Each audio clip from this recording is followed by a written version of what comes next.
could have given up, but you didn't. You could have stopped believing, but you didn't. You could have kept living their expectations, but you decided to make this life your own. And in turn, you're here. Hello, everyone. Today we're meeting Dave Albin. He is a firework master, instructor, also a coach, a speaker, and a sobriety mentor. Hello, Dave. Thank you for joining us today. Thanks, Anna. I'm really excited to be here with the Intern Podcast. Thank you. So let's just start with conversation when we're diving into your personal journey of becoming the person you are today. What led you to discover your true passion in life? I didn't know that this is something you want to do. Well, I didn't either. It just, it evolved. One thing just kind of led to another. I was born in Hollywood, California. I was born to a single mom, and she had two other sons from a different father. And she was working as a server at the Roosevelt Hotel in Hollywood, and she really couldn't afford us. All three of us. She couldn't, and we were living with my grandmother, and so it was really, really hard on her. So what she decided to do is an act of love. She put me up for adoption, and her sister, which would have been my aunt and uncle by birth, they adopted me when I was 5 years old. And then when I was 11 years old, after moving from Hollywood, California to Long Beach, California, both Bob and Pat Albin started drinking. I don't know what triggered it. It just happened. And at the same time, they set me down on the first day of summer in 1964 and said, "David, we need to tell you something." And what they told me was, "We're not your parents." So that was very confusing to me at 11 years old. And then I'm watching them drinking. And so my whole lifestyle changed. My whole life took a hard right turn at that point. And from there, Anna, what happened is that they were gone one day. And I went to where they were hiding, or not hiding, where the alcohol was. And I pulled out this bottle, and it was brandy. And I wanted to know what was going on, because I saw this huge life change in these two amazing people who were treating me wonderfully. And that kind of started to subside. There was a lot of fighting. There was just, there was chaos because of the alcoholism. And so I poured it in a cup and I drank it at the age of 11 years old. And I never had a chance. I mean, literally, I believe that I was an alcoholic right on the spot. It was like pouring rocket fuel into my body. And it was unbelievable. And again, I was hooked right there. I never drank normally. Like, people grow up, they have a glass of wine or whatever. And I never had any of that. I wanted more. I was addicted to how it made me feel. I was trying to chase or avoid pain and pleasure. And I was trying to get pleasure or avoid pain with it. And it just continued to dominate my life. That led to hard drugs. So by the time I was 30, in my early 30s, I was addicted to heroin, cocaine, alcohol, cigarettes. It was a mess. And I woke up one morning on June 8th of 1988, and I said, "That's it. I'm done. I am not doing this anymore." I was in so much physical and emotional and spiritual pain as well, that I said, I think my only option here is to put a bullet in my head. I didn't know any other way out. And when you're in that kind of emotional pain, you just want it to stop. Plus the physical pain. Physical withdrawals from alcohol is just intense. It's horrible. You can actually go into what's called delirium tremors, which will cause cardiac arrest. It'll kill you. And I didn't know any of that. All I know is I wanted the pain to stop. So I grabbed my pistol, I loaded it, I put it in my mouth, and within a second of going to pull the trigger, I realized something. And that was, if I do that, my family, I was married to a woman at the time who had 3 kids. And I'm thinking, wow, they're going to suffer for this. They're going to see this. This is going to be horrible for them. They're going to have to go to school. This is, it's going to be awful. And that's not fair. I can't do that to them. So then I kind of struggled with doing it in the basement, to going outside, to doing it, out in the woods somewhere, but it's still going to be the same thing. They may not physically see the aftermath of that, but they're still going to have to deal with it. And I guess it was that moment of compassion that I ended up calling Alcoholics Anonymous instead. And they sent a man to come pick me up. And from there, it stuck. Since June 8th, 1988, I haven't had a drink or a drug. So Alcoholics Anonymous definitely saved my life. And the other thing it did is, you have the 12 steps of AA, and those are the steps that help put your life back together. They have the 12 traditions, which is incorporating how the group operates as a whole. And it also helps you with your life as well. And what happened with AA is that's what led me to the personal development industry. And I was up late one night. I was up late all the time, actually. My sleep patterns were all over the place. And so I'm up at 3:00 in the morning, and there's a guy by the name of Tony Robbins. And there he was back in the late 1980s, 88, 89. And he was selling a program called Personal Power. And it came on little white things. I always jokingly say called cassette tapes. And so I bought his program. They sent it to me. I unboxed it. I plugged in the tapes. I started working the program. I did it for 30 days. And I did what the man taught me to do. And it worked. And then that led me into, again, little deeper into the personal development industry. And then from there, in 1995, which is like 7 years later, I had loaned my program to a friend of mine that was also in AA, and he went through it. And he called me 7 years later, and he called me on the phone. He said, "Hey, did you know that Tony Robbins is coming to town?" And I said, "No, I had no idea." And he goes, "Yeah." He goes, "Dude, come on, let's go. Let's go see this guy. You got me into this after all. So, you got to go with me." And so we did. He actually made all the arrangements. He called me back and he said, "Okay, it's done. I got you the ticket. And you can pay me back." And I said, "Well, how much is the ticket?" He said, $700. I was like, this is in 1995, right? Mm-hmm. So $700 is like $7,000 today. Mm-hmm. And he said, so here's what they gave us very specific instructions. Number one, be prepared to spend a lot of time in the room, bring snacks, mm-hmm. hydrate, drink a lot of water. You're going to need to stay hydrated, bring a good attitude, and be ready to play full out. And I said, "Dan, I just spent $700. I'll play full out." Mm-hmm. And just as he's getting ready to get off the phone, Anna, he goes, "Oh, by the way, we're going to be doing a fire walk." And I remember thinking, going, what? I'm going through this in my head. I'm not saying anything, but I'm thinking, oh, no. I'm not going to do that. That's insane. And you know what's interesting, Anna, about that is that I didn't even really know what a fire walk meant. I didn't have any references for it. I didn't know what one was, but I just knew it sounded pretty crazy, pretty dangerous, and I'm not going to do it. So I just made a decision right there on the spot. No. Well, the next thing you know, it's the day of the event. And so we get there and we get in, we're seated, and Tony takes the stage at 2:00 in the afternoon. Mm-hmm. Well, the next thing I know, it's after midnight. Mm-hmm. We've been in a room with 3,500 people for 10 hours with Tony Robbins. Wow, that's crazy. It was insane. And what he's doing the whole time is preparing you for the fire walk. Mm. Well, we get about to midnight, and now it's ready, right? We're ready to go do this fire walk, 3,500 people. And all of a sudden, Tony says, "Take your shoes off." And I'm thinking, uh-oh, whoa, wait a minute here. No. I'm not, you're not going to trick me. I am not going to take my shoes off. Well, I'm looking around at everybody else, and guess what they're doing? They're taking their shoes off. And so I'm thinking, okay, well, if I don't take my shoes off, then all these other people are going to know that I'm a coward, and we can't have that.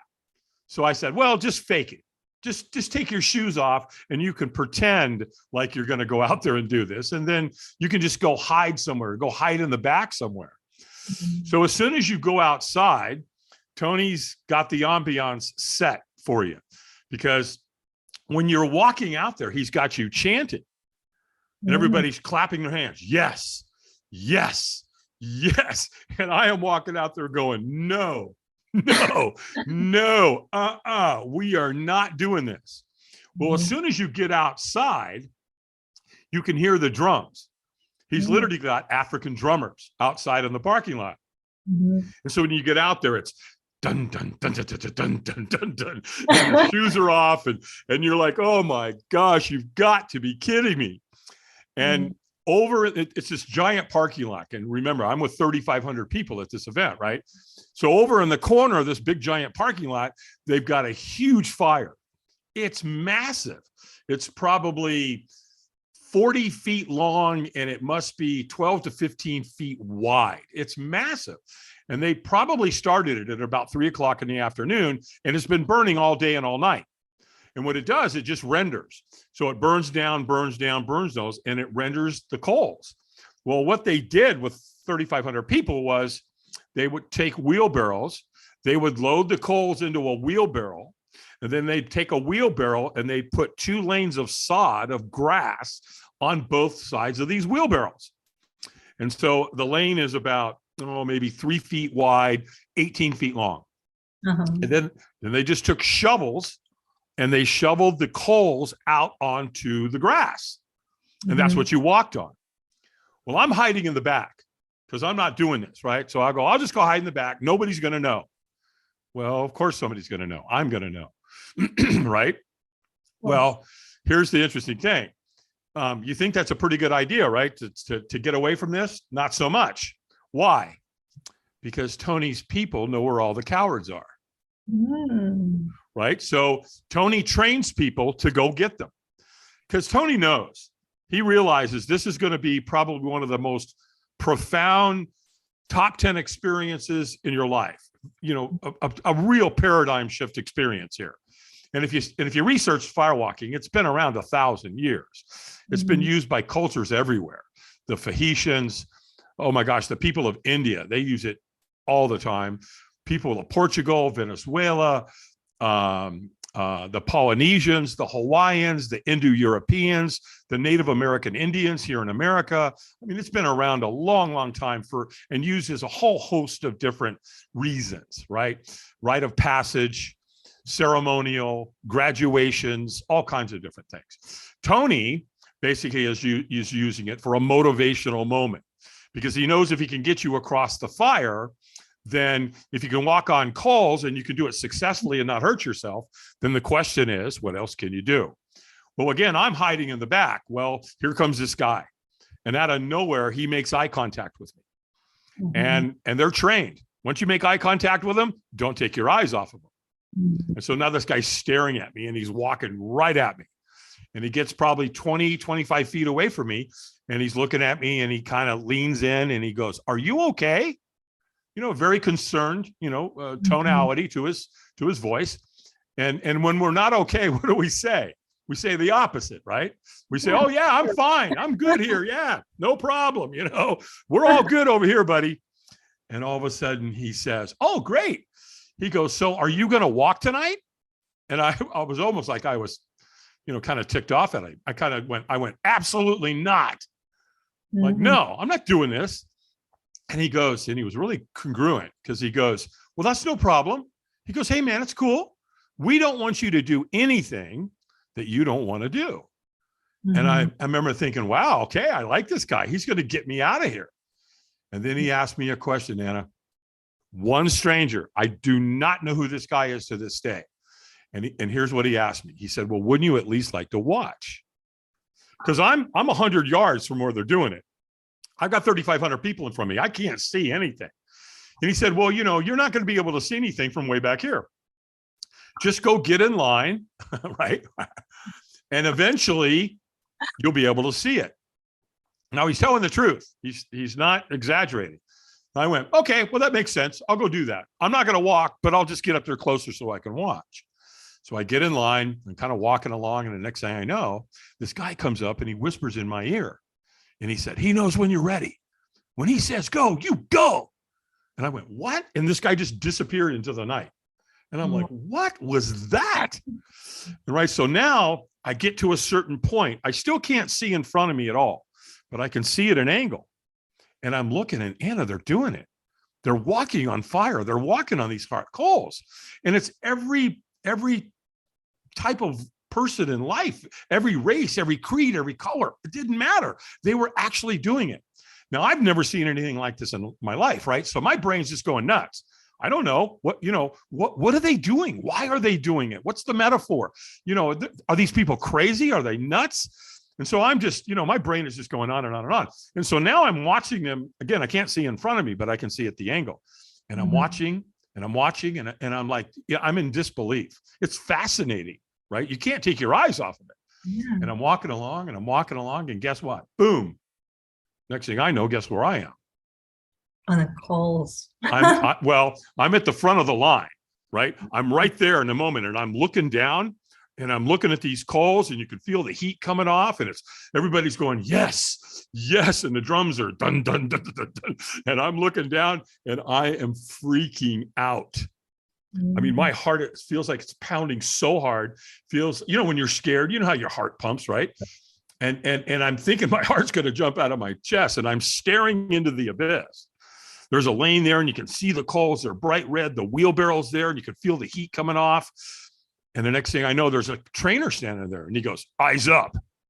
And I'm like, oh, that's right. Geez. I pulled my eyes up, right? You're in a room for 10 hours with Tony Robbins. Guess what he teaches you to do? Keep your eyes up, right? Don't stare at what you fear. Look to the celebration end. And so now my eyes are up and he goes, squeeze your fist and say yes. And I went, yes. And he went, stronger.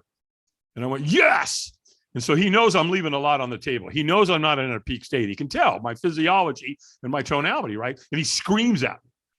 He's like, stronger. He's like right in my face. And so now I'm mad. And I screamed at the top of my lungs and I threw my hands in the air and I'm like, yes. And he goes, go, go, go. I took off. And so he positions two people at the end of the firewalk and they interlock hands, right, to stop you. And these two guys whisper in my ear, stop, wipe your feet and celebrate. And so I started wiping my feet and all of a sudden I go, oh my gosh, I burnt myself really bad. I can feel my feet are definitely burnt. And I look at I lift up my left foot and I look at it. It's dirty, but you know what, Anna? There's no burns. Oh, it's my other foot. I look at my right foot. It's really dirty, but there's no burns. And so now I'm looking back and I'm going, what? I had just walked on coals, right? You love this because this is, I think a lot of us do this sometimes in our life. And that is, we do something and it's absolutely extraordinary. We do an unbelievable job and we don't really know how we did it. Well, that's what just happened.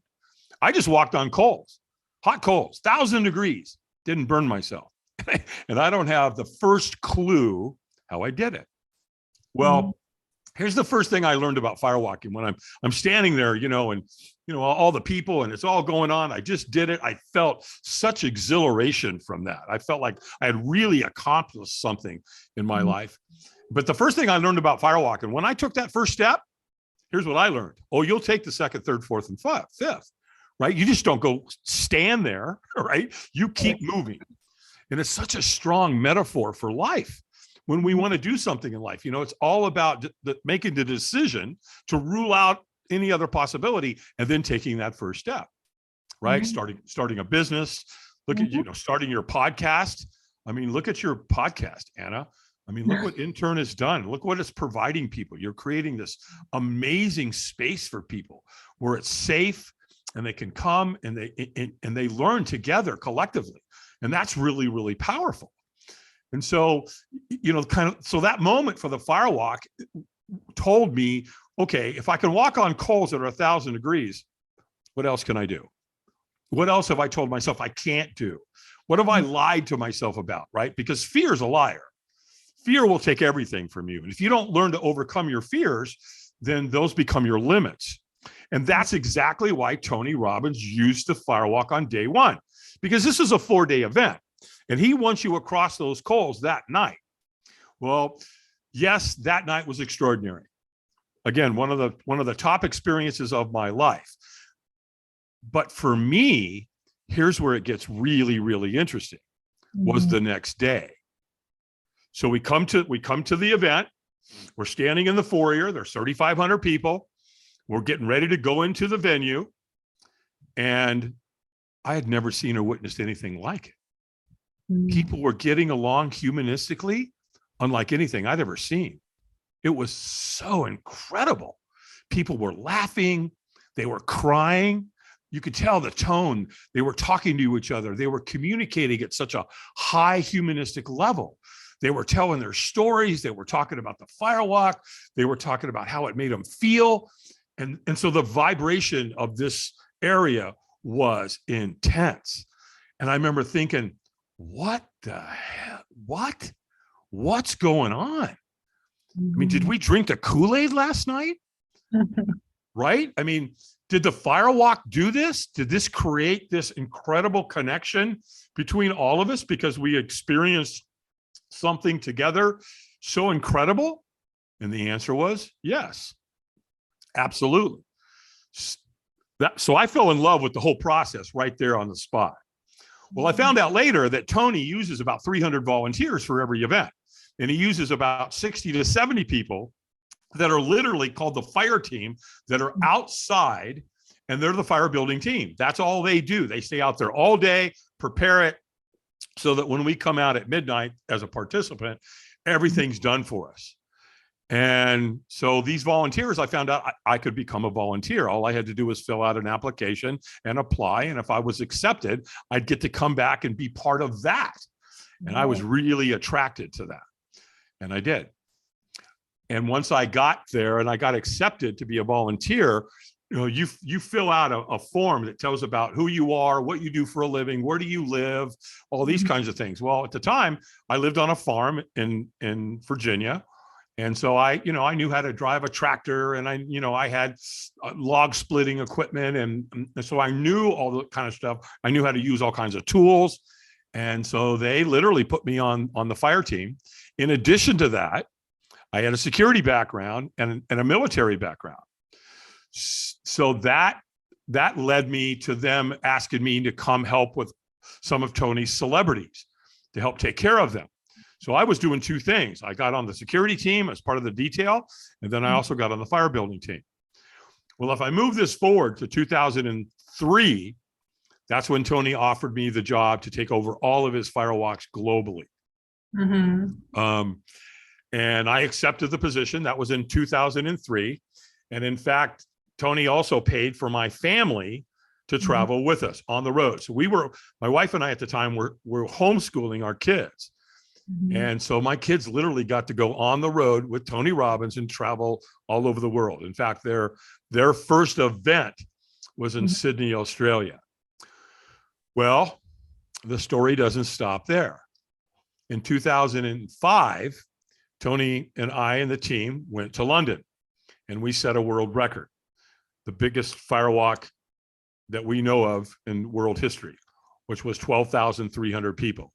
Now, I do want to disclose, Guinness Book was not there, but to my knowledge, that is absolutely the biggest firewalk that's ever been done on this planet. Again, it was 12,300 people.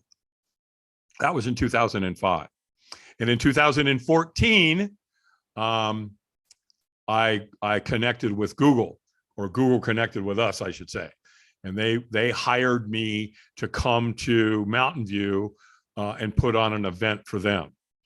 And that's when the light bulb went off for me, where I realized that creating these types of paradigm shift corporate team building experiences, there was a huge marketplace for it.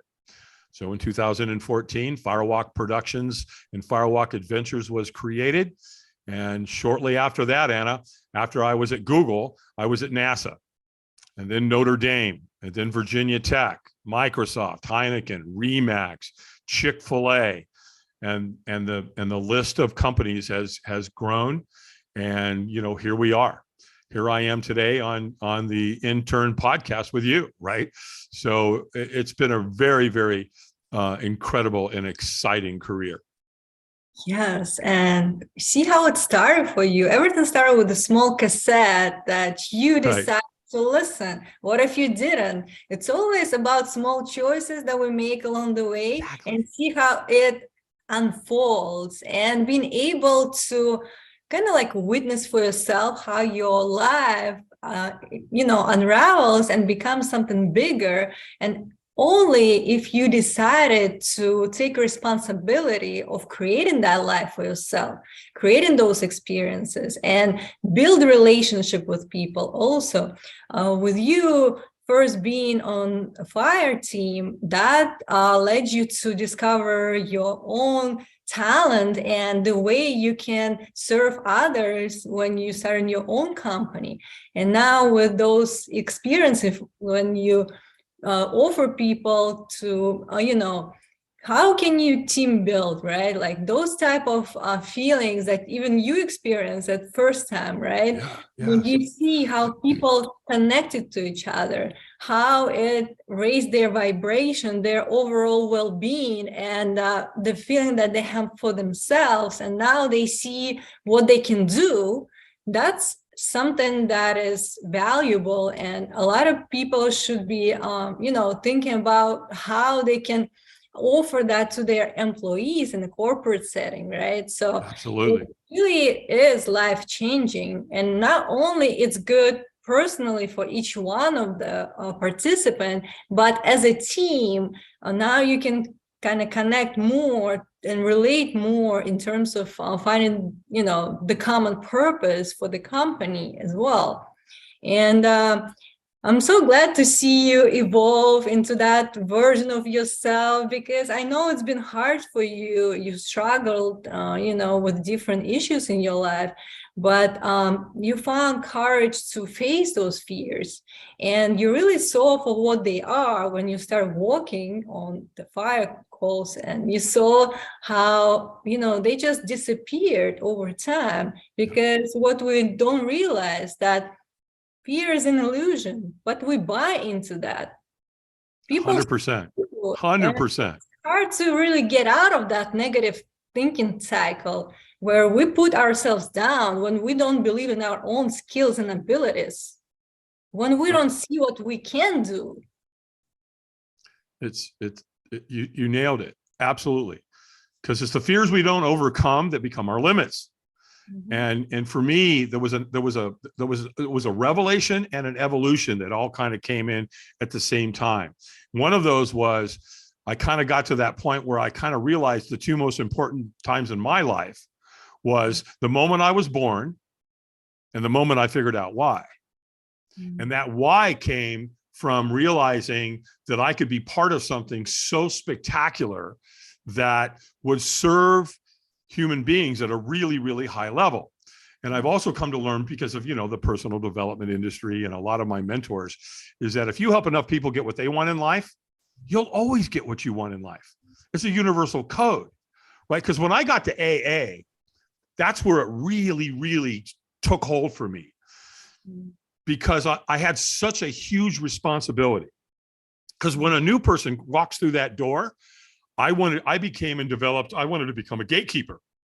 So I was there to greet them, talk to them, ask them what's going on, help navigate, into the program, teach them the steps, get them the literature, get them to start coming back to meetings on a regular basis, right? Because again, you have the 12 steps that will help put your life back together. You have the 12 traditions that incorporate, your life and AA as a unit. And in the middle there, Anna, there's what's called the preamble. And the preamble says this: when anyone anywhere reaches out, I want the hand of AA to be there. And for that, I'm responsible. And I went, oh, man, because my life had been handed back to me. I was that close to putting a bullet in my head. And if it wasn't for AA, I wouldn't have made it. You and I would not be having a conversation. And so what that's done again now, right, is it's allowed me to influence hundreds of thousands of people. One little, what is it, 4 seconds? Is that how long it lasts to walk across those coals? How do you change your life in 4 seconds? And, you said something that really, really resonated with me. And that is, as a business owner or an entrepreneur, one of the many things that they're responsible for is their culture and creating a mindset around their vision and their mission statement. So every entrepreneur and business owner, every CEO is responsible for encouraging their people. So how do you do that? Well, especially coming out of COVID, right? Oh my gosh, people are all over the place. We've never seen so much dissension between people that we have because of COVID. People going to wear a mask, people that don't want to wear a mask, people that got a vaccine, people said, no, I don't want to get a vaccine. People that, love Donald Trump. Well, some people hate Donald Trump. Some people love Joe Biden. Some people hate Joe Biden, right? So it's just all of this political, it's just infested. So if that infestation gets inside of your company, which I don't see how you would have stopped it, what are you going to do? How are you going to fix it? Because if you don't fix it, it's going to cost you production. Because if two people are getting along, if Anna and I can't stand each other, right? How is that going to help when we're working together in a production team to create a product or a service? However, if Anna and I have love and respect for each other and we really like each other and we're working together as a team, it stands to reason. Are we going to be more productive? Well, of course we are. Duh. So again, how does the CEO fix that? Well, that's one way they do that. They get get-togethers all the time. Most corporations have events that they do 2 or 3 times a year, and they try to figure out bringing in all these people to show, what is it? People don't know, they don't care what you know until they know that you care. And I think that really takes hold. And you see some companies out there that have mastered it. Some haven't. So if you don't master that part, your production, your profitability is going to be lower than a company that has figured out how to create an incredible mindset and culture for their company. Right. And creating that culture, it's very challenging, and not every leader knows how to motivate their employees and team members. And what's important is to give people what's good for them, what's beneficial for them, what would bring the best out of them, right? So you want to create that space, that setting, and those experiences for people to feel safe, to open up, to feel like they belong, right? And then they connect with the same, like you said, mission together when they feel like this is a good thriving place for me to be in, and those are the people that have the same vision as me, and now together we can build more together as a team. Yep. Because if you're not moving as a unit, then again, production's going to go down. And that's where, I say all the time, look, what doesn't challenge you doesn't change you. You're just not going to go hire a motivational speaker. And I don't care how good they are. You put them on stage and let them talk for an hour. That's great, but it's going to wear off. And if we come back, they've done tests on this. They've actually, back in, I think it was 2018, they went out to a whole bunch of different events and they interviewed about 18,000 people, which I thought was pretty phenomenal. And pretty much they found across the board that if you come back a couple of weeks after they've been to an event, number one, they very rarely even remember the name of the keynote speaker. And number two, they don't have any takeaways from what that speaker was to say. Well, you do a firewalk and you do it the way I incorporate the board. I incorporate a board break with it too, right? So we show them a martial arts move. They break a board. We have them write some things on the front of the board, the back of the board. And then from there, we take them out to the firewalk. They do the firewalk, and then they throw their boards into the fire after the firewalk. And then I do something really magical where I get all of the people that are at this event. I calibrate their hearts, meaning I get all of their hearts to start beating at the same time. It is one of the most phenomenal experiences that's out there. So when you take the board break, the firewalk, the Ho'oponopono, and the heart hug all at the same time at one event, and you do that on a Saturday, when they come to work on Monday, they're a different group of people.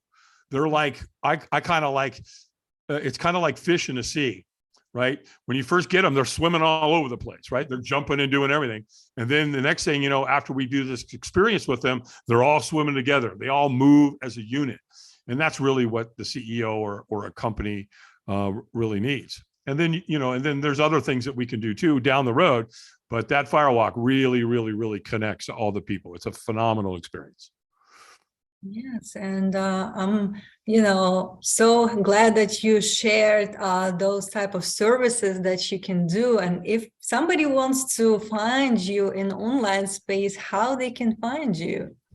Well, thank you for asking that. I appreciate that very much. We have a couple things going on. We have the Firewalk company where we'll come put on the Firewalk for you. I also run what's called the Dave Albin Firewalk Academy. And basically what the academy is, I do it once a year, it comes up in October, is that people can come to us and I teach them all of this so they can go back in their business and facilitate these experiences. So if they're a really big company, they'll send somebody from their HR department, somebody that maybe does corporate training on the inside of that company. Again, they come to us, we show them all these experiences, how to create powerful metaphoric stories in and around the experiences. And then we send them back to their company and I work one-on-one with them to help them facilitate in their own companies. Some people are coaches. Some people are trainers. And so they'll come to us and they'll spend a week with us and we'll train them.